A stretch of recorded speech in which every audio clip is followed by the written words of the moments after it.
आज हम पढ़ेंगे एक प्रूव जो दिया हुआ है इस तरह, prove that the parallelogram circumscribe a circle is a rhombus. मतलब ये एक पैरेललोग्राम है जिसके अंदर एक सर्कल अगर हो तो वो पैरेललोग्राम के साथ साथ वो क्या होता है, एक रोम्बस होता है। इसको ऐसे प्रूव करेंगे जैसे हम जानते हैं कि जो सर्कल होता है उसके एक्सटर्नल पॉइंट से अगर एक लाइन खींची जाए जो उस सर्कल को टच करके जाए तो वो उसको हम उसका टेंजेंट कहते हैं।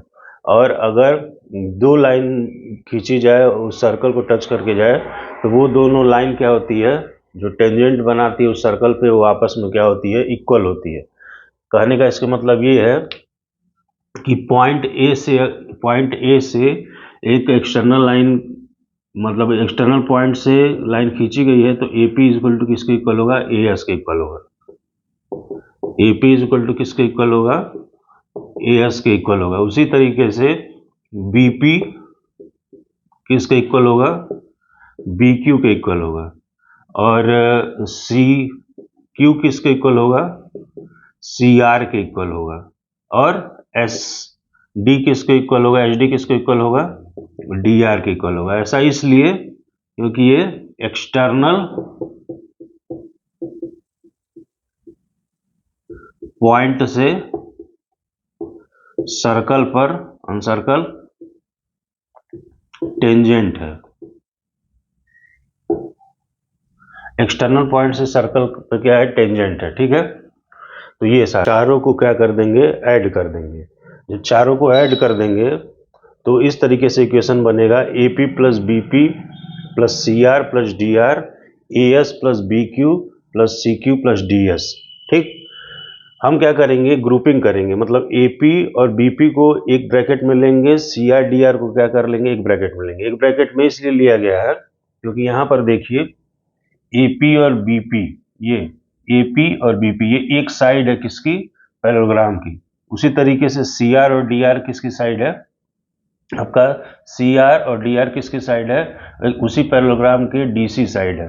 ठीक, तो हम क्या करेंगे, साइड को लिख देंगे सी डी और इसको क्या लिख देंगे, ए बी। उसी तरीके से ए एस प्लस डी एस, यहाँ देखिए ए एस प्लस डी एस, ये कौन सी साइड हो गई, ए डी। उसी तरीके से B Q plus C Q कौन सी साइड हो गई, B Q plus C Q कौन सी साइड हो गई, डी सी साइड हो गई। ठीक है, अब यहाँ पर देखिए अगर हम पैरेललोग्राम को देखें, अगर ध्यान से पैरेललोग्राम को अगर देखा जाए तो पैरेललोग्राम में क्या कहा जाता है, क्या प्रॉपर्टी होती है साइड के हिसाब से, उसकी प्रॉपर्टी ये होती है कि आमने सामने की जो अपोजिट साइड होती है वो इक्वल होती है। आमने सामने की जो अपोजिट साइड होती है वो क्या होती है, इक्वल होती है।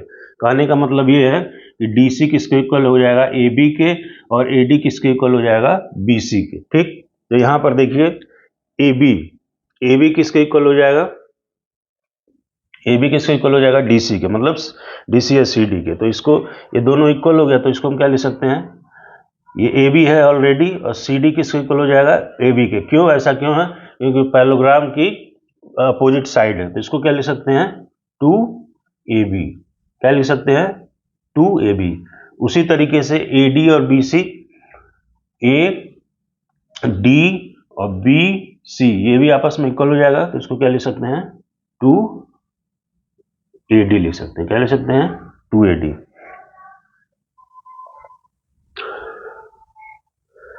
टू ए बी और टू ए डी ये आपस में कट गया तो ये क्या हो गया, A B is equal to A D हो गया।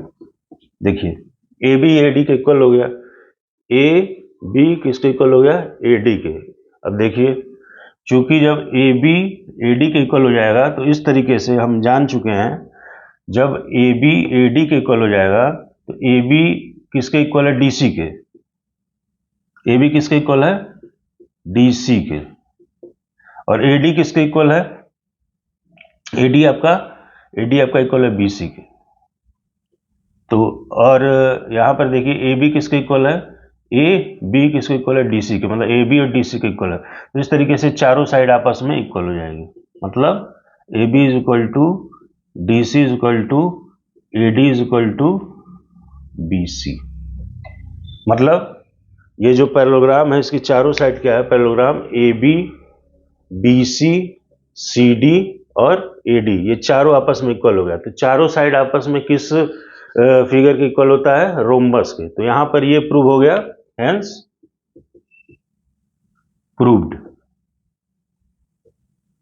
क्या प्रूव हो गया? कि जो पैरेललोग्राम होता है उसके अंदर अगर सर्कल हो तो वो जो पैरेललोग्राम होता है वो क्या होता है? रोम्बस होता है।